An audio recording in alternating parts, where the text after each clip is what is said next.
भभुआ मोहनिया बोलिया बगसर घुमलू तू दुनिया रे।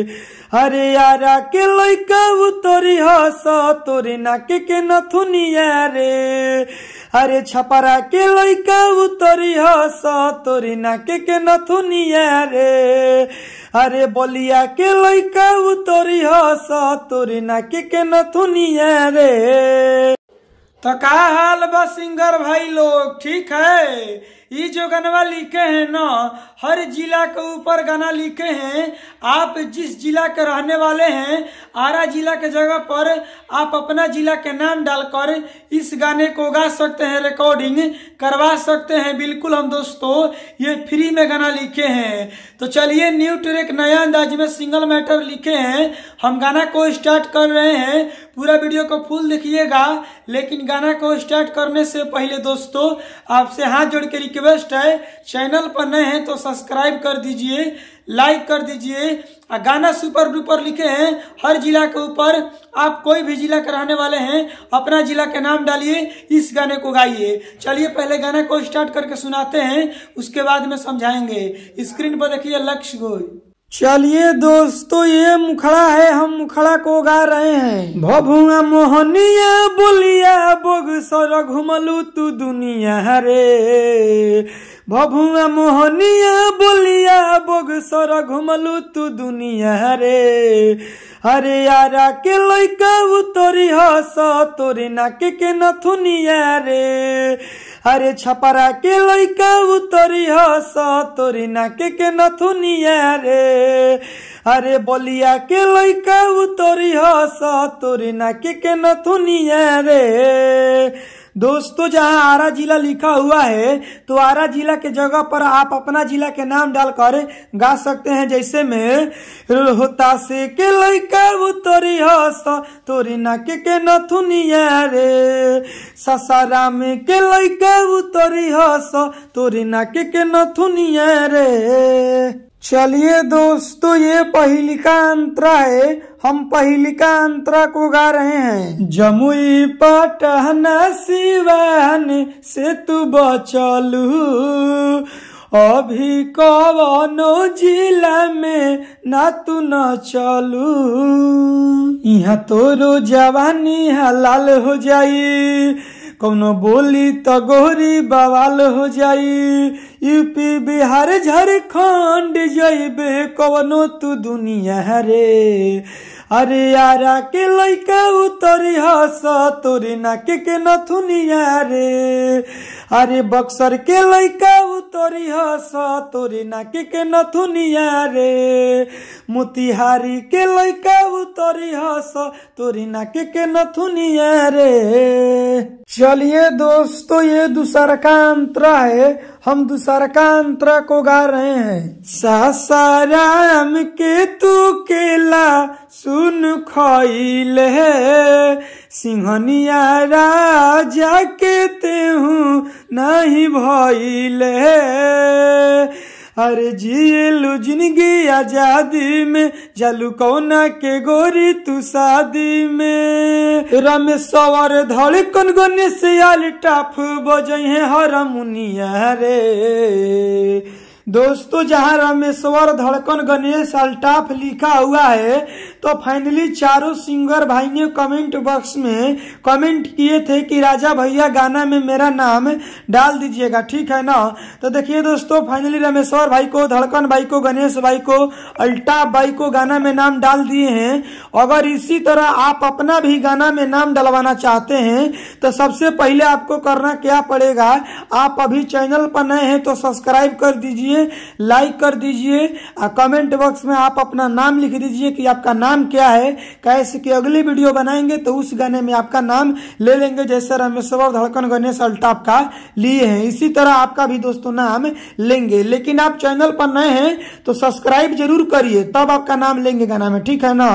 तो सब्सक्राइब कर दीजिए, कमेंट बॉक्स में आप अपना नाम लिख दीजिए कि आपका नाम क्या है। आगे का लाइन रमेश्वर धड़कन गणेश अल्टाफ बजहे हारमोनिया रे। अरे यारा के लइका उतरी हस तोरी नाक के नथुनिया रे, रोहतास के लइका उतरी हस तोरी नाक के नथुनिया रे, शिवानी के लइका उतरी हस तोरी नाक के नथुनिया रे, जिला गोरखपुर के लइका उतरी हस तोरी नाक के नथुनिया रे। चलिए दोस्तों, गाना समाप्त तो हो गया है। अब जितने सिंगर भाई ने कमेंट बॉक्स में कमेंट किए हैं ना दोस्तों, हम सबका पारा-पारी नाम लेने वाले हैं। तो आप मेरे वीडियो को देख रहे हैं तो पूरा फुल देखिएगा, हम आपका भी दोस्तों नाम लेने वाले हैं। दोस्तों मजा तो अब आता है जब आपका हम नाम लेंगे और आपका चैनल का प्रमोशन करेंगे। देखिए सबका नाम लेंगे यानी आपका भी नाम लेंगे, तो पूरा वीडियो को फुल देखिएगा। सबसे पहले कमेंट कौन किया है उनका नाम लेते हैं। तो देखिए दोस्तों, सबसे पहले कमेंट किए हैं सिंगर शाहरुख खान भाई। इनका कहना है कि राजा भैया भोजपुरी सॉन्ग लिखिए, फास्ट गाना। ठीक है, बिल्कुल लिखेंगे। अब शाहरुख खान के बाद में कमेंट करते हैं एक और सिंगर अल्ताफ अंसारी जी। तो भैया गाना में आपका नाम डाले हैं अल्ताफ अंसारी जी। पूरा वीडियो को फुल देखिएगा, गाना को चेकआउट करिए। ठीक है, अब इसके बाद में देखिए कमेंट करते हैं कौन, राजकुमार दीवाना जी कि राजा भैया गाना में मेरा नाम डाल दीजिए राजकुमार दीवाना। बिल्कुल डालेंगे भैया, आप निश्चिंत रहिए, काहे नहीं डालेंगे भाई। इसके बाद में RSK मीडिया, लव यू मेरे भाई, नाइस कमेंट किए हैं, लव यू कमेंट करने के लिए। इसके बाद में अशोक साहानी जी कमेंट करते हैं कि सुपर सॉन्ग है राजा भैया, लव यू मेरे भाई कमेंट करने के लिए। इसके बाद में नवीन कुमार जी कमेंट करते हैं कि भाई हम रिकॉर्डिंग गाना को करवा रहे हैं, बिल्कुल करवाइए, कोई दिक्कत नहीं है, नो डाउट।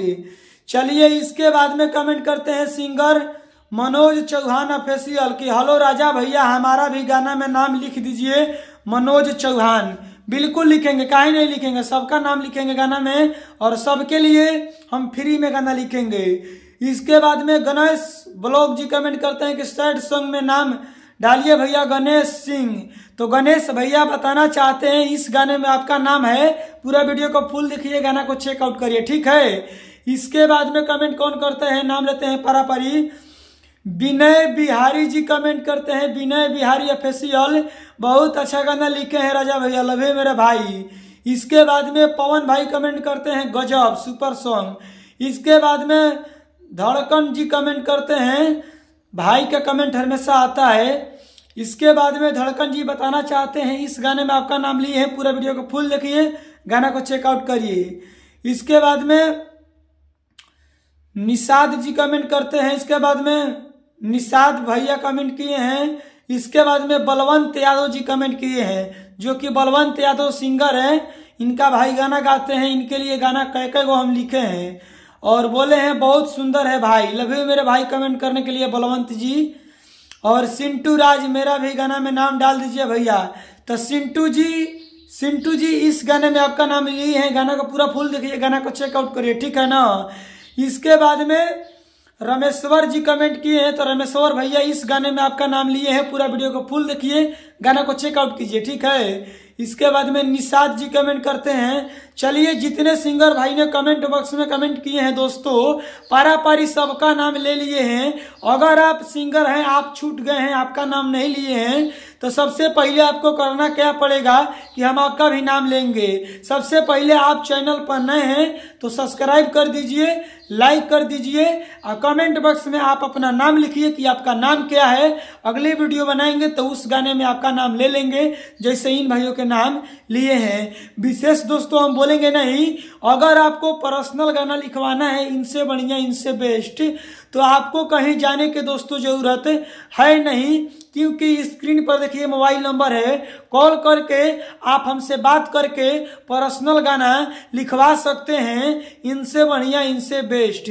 तो दोस्तों देर किसी बात की, फटाफट स्क्रीन पर देखिए मोबाइल नंबर है, कॉल करिए और कॉल करके आप हमसे पर्सनल गाना बिल्कुल लिखवा सकते हैं, कोई दिक्कत नहीं है। आपको हम व्हाट्सएप पर गाना लिखकर डाल देंगे, दे देंगे। ठीक है, आप किस टाइप के गाना लिखवाना चाहते हैं, बाकी आपका राय क्या है, सैड सॉन्ग लिखे कि ऑर्केस्ट्रा सॉन्ग लिखे कि होली गाना लिखे कि चैता गाना लिखे, आप लोग अपना प्रतिक्रिया कमेंट बॉक्स में दीजिए और अपना नाम लिखिए, किस टाइप के गाना लिखे वो भी आप लोग कमेंट करिए। अगले वीडियो बनाएंगे तो उस गाने में आपका नाम भी लेंगे, जिस टाइप के कहिएगा गाना लिखने के लिए उस टाइप के गाना भी हम लिखेंगे, ठीक है। अगले वीडियो मिलेंगे, लेकिन कॉल जरूर करिए, पर्सनल गाना लिखवा लीजिए, आप सिंगर है तो, ठीक है ना। बाकी अगले वीडियो मिलेंगे, बाय बाय, लव यू।